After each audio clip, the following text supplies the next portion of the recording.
Comienza El Dios de cada día, hoy con Inmaculada Moreno.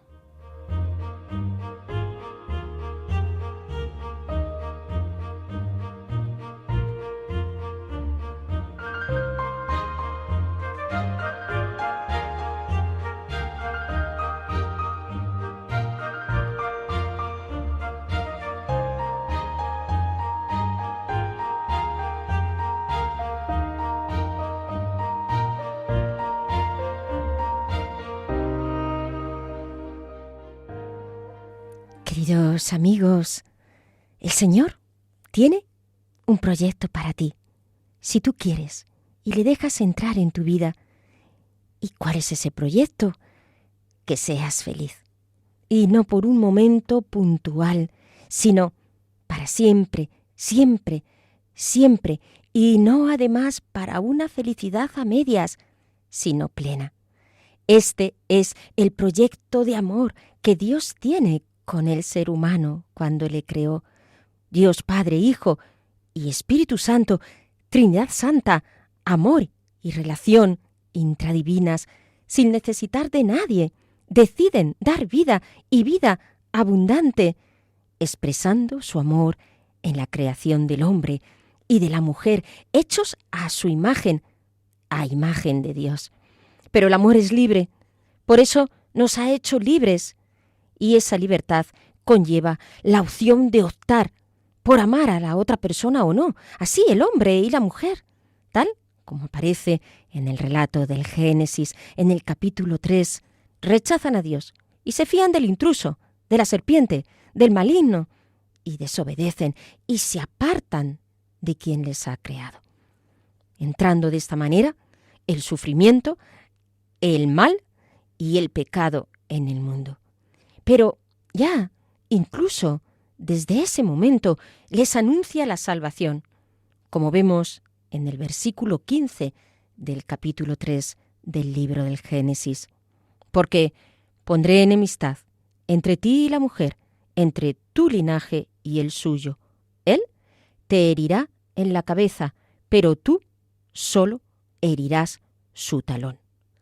Porque la salvación de la humanidad caída pasa por un niño pequeño, que nos ofrece su sonrisa, su luz, su amor, como respuesta al pecado. Es el niño al que esperamos en este Adviento, Jesús, el Salvador. Dios responde con ternura al pecado del hombre, responde con misericordia. Por eso sabemos que no merecemos a ese niño, pero nos preparamos en el Adviento para acogerle. ¿Cómo prepararnos debidamente? Para ello nos puede ayudar mirar cómo el pueblo de Israel esperaba al Mesías. El mesianismo surge cuando Israel se veía atrapado por un imperio y otro. Después del reino de David, se fue añorando cada vez más ese reinado. Fueron conquistados por Asiria, por Babilonia, después el destierro, y así se veían cada vez más hundidos y humillados como pueblo. Y pensaron que el cambio se daría con la llegada de un Mesías, el cual establecería un nuevo orden. Dios intervendría dando lugar a esa nueva situación, pero se vislumbra a la vez como intervención definitiva de Dios.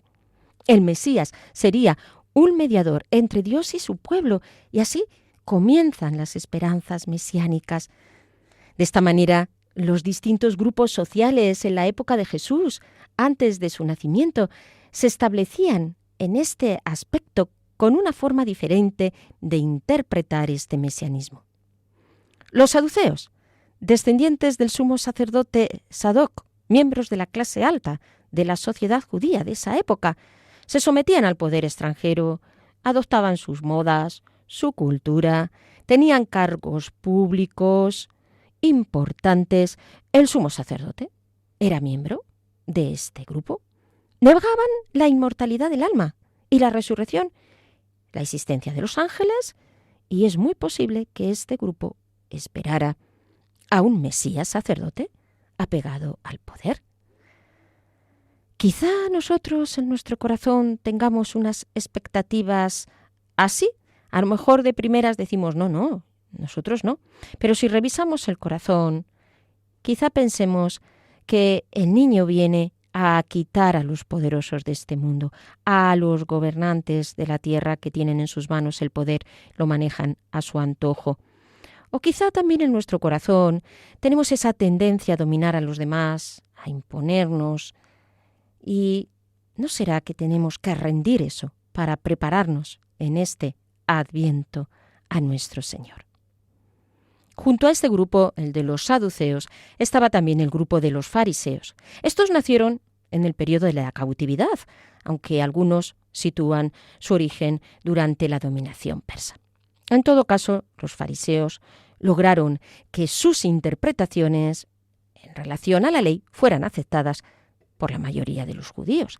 Creían en la libertad humana, en la inmortalidad del alma, en los castigos y recompensas eternas, se apegaban al cumplimiento de la ley imponiéndola a los demás. ¿Cómo esperaban al Mesías? Pues esperaban a un Mesías legalista que vendría a hacer cumplir la ley con rigor. Es posible que este modo de esperar al Mesías siga también en nuestro interior. ¿Hay rigidez en tu corazón? ¿No es verdad que a veces juzgamos a los demás, que los condenamos cuando los juzgamos? Incluso porque esa manera de vivir que ellos tienen y por ello ya les condenamos. ¿No es verdad que esa rigidez puede estar también en nosotros? Hemos de rendir a nuestro Señor las rigideces interiores, los juicios, las etiquetas, las hipocresías, porque duramente habló Jesús a los fariseos durante su vida pública. Pero si queremos acoger a ese niño, al niño Dios, debemos de quitar de nuestro corazón este tipo de actitudes. Un tercer grupo fueron los esenios. Su origen se remonta a mediados del siglo II a.C. Sabemos que vivían en el desierto, aislados, practicaban el ascetismo, el celibato y la comunidad de bienes y observaban celosamente los preceptos de la Torá. Este grupo se sentían como los selectos en relación a los demás. Bueno, solo el Mesías podría ser alguien de sus características. Puede también en nuestro interior albergarse esta actitud, pensar que somos los selectos, que solo para nosotros va a venir el Mesías. Y sin embargo, el niño Dios sonríe a todos y recibe a todo aquel que quiera reconocerle y acogerle. Por ello, hemos de desechar de nuestro interior esta actitud que tiene mucho de soberbia, porque Dios se abaja al hombre, no se aísla del hombre. Otro de los grupos fueron los celotas, movimiento político nacionalista fundado por Judas el Galileo en el siglo I en este caso, antes de Cristo. Fue una facción violenta del judaísmo, eran terroristas. Dentro de este movimiento celota además estaban los sicarios, que destacaban por su violencia, por que su objetivo era una Judea independiente del Imperio Romano mediante la lucha armada. ¿Acaso vamos a poder reconocer al niño Dios que viene si llevamos violencia en nuestro interior? Esa violencia que viene del odio hacia los demás, de la rebeldía interna, de la ira, de la falta de perdón. ¿No es verdad que muchas veces impregnamos de violencia también a los que tenemos a nuestro alrededor? Por ello debemos de abrir el corazón al Mesías y hemos de rendir ante Él nuestras almas y nuestras armas, pero sobre todo lo que nosotros somos, pero esas armas que también interiormente nos ponemos, y caminar por los senderos del perdón y de la reconciliación para que todo se vaya armonizando dentro del alma. Y entonces nos preguntamos, ¿a quién podemos mirar para prepararnos en este Adviento a la llegada del Mesías? Hay un grupo del cual nos hablan los profetas, que son los Anabim, grupo que había interpretado la historia de Israel como historia de salvación, que sabiéndose que eran pequeños, pobres, vulnerables, y reconociendo su pobreza, confiaban no en sus propias fuerzas, sino solo en Dios. Aquellos que, reconociendo sus heridas, se saben totalmente dependientes de Dios a pesar del peso, de la opresión de los poderosos. En el Nuevo Testamento podemos mirar a una serie de personas que nos presenta la liturgia de la Iglesia para poder preparar nuestro corazón al Niño Dios. Zacarías e Isabel, que pertenecen a este grupo de los Anabín, y nos los presenta Lucas en el capítulo 1. Zacarías e Isabel eran rectos ante Dios, seguían los mandamientos y órdenes del Señor. Nos dice Lucas en el capítulo 1, del 8 al 12. Servía al Señor en el templo. Y entonces el arcángel Gabriel le visita para decirle que su mujer iba a tener un hijo. Zacarías duda porque eran ya ancianos y su mujer Isabel ya no podía tener hijos. Entonces se quedó mudo hasta que se cumpliera la profecía. Isabel tuvo un hijo y tal como Dios le había dicho a Zacarías que se llamaría Juan, así lo indicó escribiendo su nombre en una tablilla.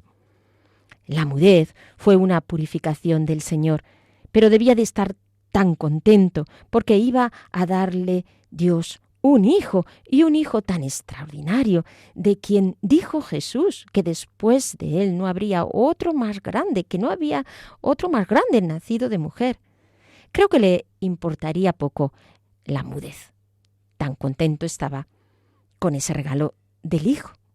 Cuando somos purificados, es tanta la bendición que nos viene después que nos importa poco la purificación en sí, pues tanto bien nos trae. Porque también nosotros dudamos del Señor. Y el Señor nos purifica para que nuestro corazón esté más preparado para Él, para que sea capaz de acogerle, de confiar en Él, de ir más allá de lo que son nuestros límites. Porque cuando reconocemos nuestra vulnerabilidad, también reconocemos a la vez que nosotros no podemos, pero que Dios lo puede todo en nosotros. Y es este reconocer nuestra dependencia de Dios y nuestra pobreza lo que nos abre a acoger al Niño Dios.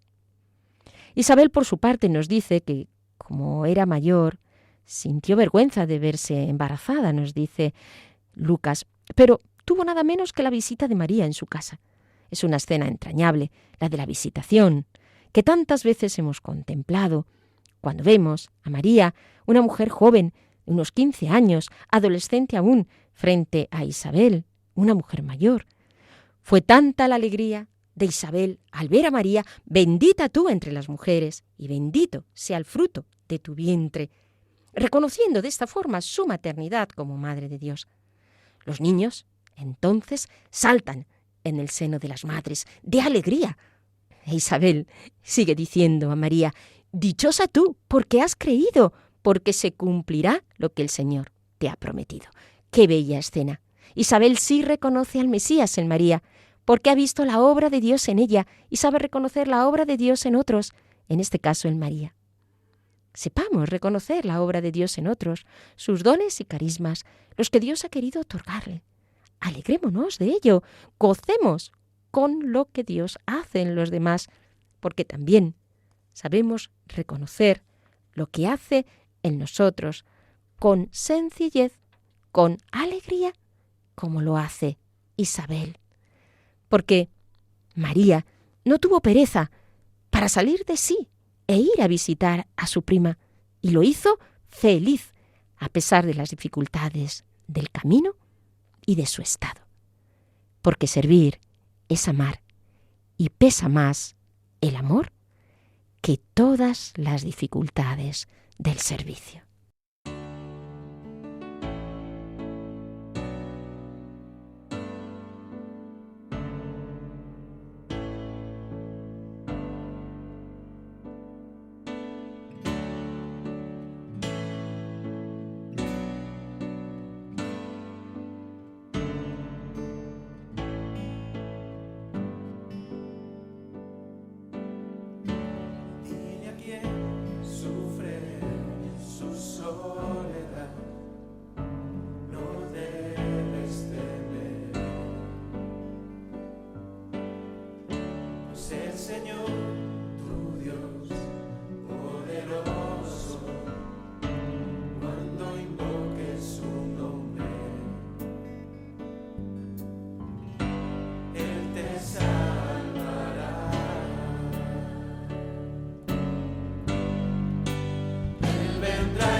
Queridos amigos, les recuerdo que estamos en el espacio El Dios de cada día, hablando de cómo preparar nuestro corazón para recibir al Niño Dios en estas Navidades. Porque no podemos sino mirar a María, aquella joven, Anabín, que vivía en Nazaret y que recibe el anuncio del ángel de que va a ser madre de Dios. Entonces nos dice Lucas en el capítulo 1, en el versículo 26, que al 6º mes envió Dios al ángel Gabriel a una ciudad de Galilea llamada Nazaret, a una joven prometida a un hombre llamado José, de la estirpe de David. El nombre de la joven era María. El ángel dice que está llena de gracia. No temas, María, pues Dios te ha concedido su favor. Concebirás y darás luz a un hijo, al que pondrás por nombre Jesús. Él será grande, será llamado Hijo del Altísimo. El Señor Dios le dará el trono de David, su padre. Reinará sobre la estirpe de Jacob por siempre, y su reino no tendrá fin. Entonces María pregunta al ángel, ¿cómo podrá disponerse para recibirle? Y el ángel contesta que simplemente viene a por su sí, que Dios hará todo en ella. Dios ya sabía lo que había en el corazón de María, simplemente venía a confirmar aquello, y María responde, aquí está la esclava del Señor, es decir, simplemente aquí estoy, Señor, para hacer tu voluntad. Soy tu sierva, porque Dios lo haría realmente todo en ella, como ella misma reconoce en el Magnificat. Proclama mi alma la grandeza de Dios, se alegra mi espíritu en Dios mi Salvador, porque ha mirado la humildad de su sierva. Desde ahora me felicitarán todas las generaciones, porque el Poderoso ha hecho obras grandes en mí. Su nombre es santo, y su misericordia se derrama a sus fieles de generación en generación. Esto es lo que quiere el Señor que hagamos durante este Adviento, que le demos nuestro sí incondicional para que actúe en nosotros realizando su proyecto de amor sin ninguna traba. Y aunque nuestro sí no puede muchas veces ser tan pleno, lógicamente como el de María, que ella ha sido preservada del pecado, sí puede ser auténtico, tanto como podamos, y que en nuestro deseo queramos que ese sí sea cada vez más grande, más pleno. En este Adviento decimos al Señor, Señor, haz en mí como tú quieras. Ayúdame a aceptar la enfermedad, las limitaciones, los problemas, las incomodidades de la vida, lo que me vaya viniendo, percibiendo tu plan de salvación en mí a través de cada uno de esos acontecimientos, porque deseo hacer tu voluntad y así esperarte hecho niño, sin ataduras. Haz tu obra en mí. Esta es la mejor preparación que podemos hacer, mirando a María, y como ella, prorrumpir en un canto de acción de gracias y de alabanza, como lo es el Magnificat, diciendo al Señor que proclamamos su grandeza en nosotros, en nuestra pequeñez, viendo en nuestra vida y en nuestro entorno, por tanto, las obras grandes de Dios y reconociéndolas. María dio ese sí, a pesar de lo que pudieran decir los demás, por verla embarazada, especialmente José.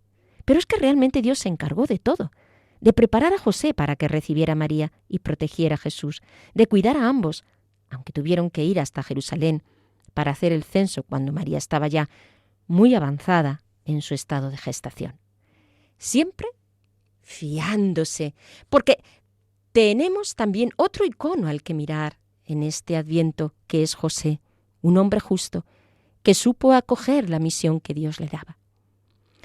Y el último personaje al que miramos para preparar nuestro corazón es Juan el Bautista, hijo de Isabel y Zacarías, un hombre ascético que comía langostas y miel silvestre, reconocido incluso por el mismo Herodes, quien le escuchaba y le daba autoridad, aunque acabó decapitándolo por la trampa que había urdido Herodías, la mujer con la que estaba, la mujer de su hermano, y Juan el Bautista le había denunciado por su comportamiento.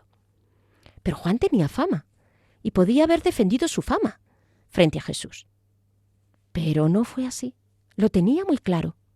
Yo os bautizo con agua, pero viene el que es más fuerte que yo, a quien no soy digno de desatar la correa de las sandalias.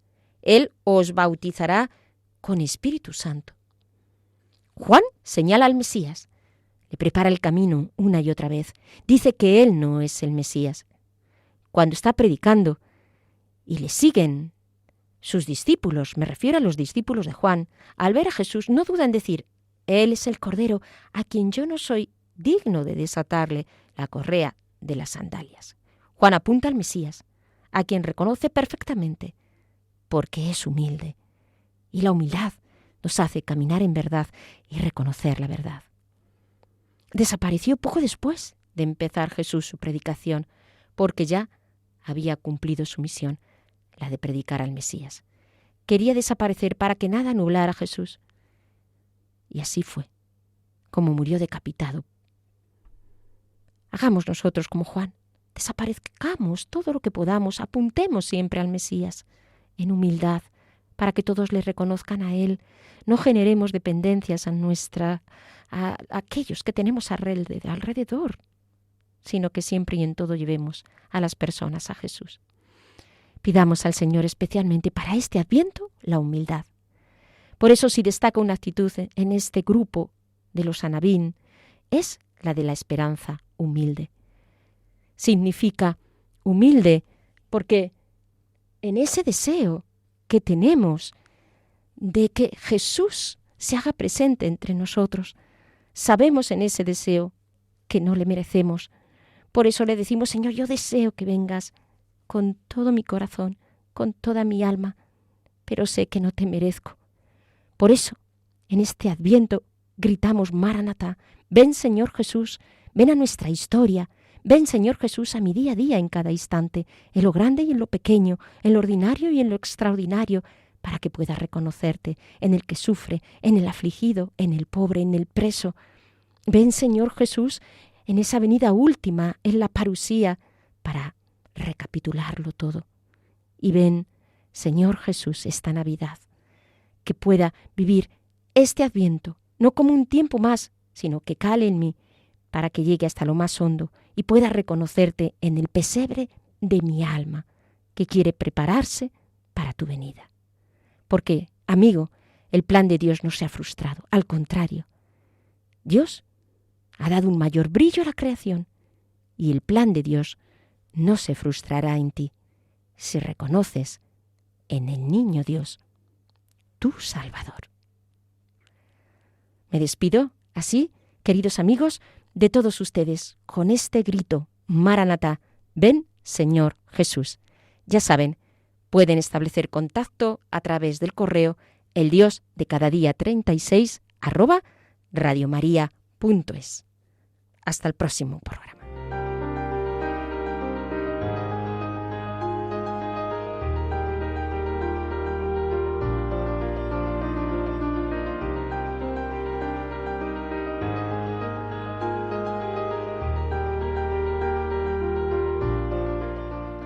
Así finaliza en Radio María El Dios de cada día, hoy con Inmaculada Moreno.